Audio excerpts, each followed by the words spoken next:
If you look here on the Abiaska is the support here. You can see that where the joints are, they don't even hit the pile. They're off to our on side, and they've got screws in there and a big gap. A complete disaster.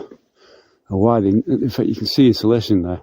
Why have they got insulation on the outside? I don't know. It's a complete disaster. So, yeah, if you go to build and you haven't got a proper plan, that's what you could end up with. I mean, look at it's falling in all over the place. Brand new build, this has probably cost them, I would say, it's up to 6 million rubles to build it. If they've got a company in, and that's the result.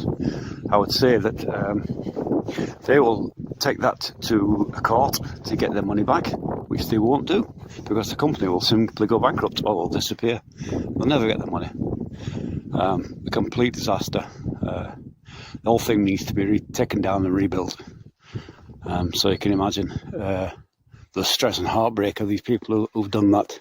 It may be people with very little money. Maybe they've sold a flat or got a mortgage to build it, and this is what they're left with. So you can imagine crying shame that people would end up with that, and it's because they haven't got a plan. If they'd have had a plan, a proper plan drawn up, project, this would have been put in and this would have been seen. I don't know if I mentioned about the snow loads and weight distribution on piles.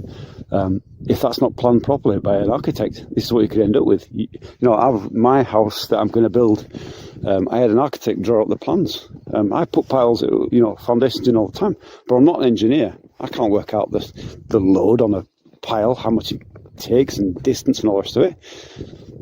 I can only put the piles in. I'm not an engineer. And so, yeah, it's a warning, isn't it? Be careful.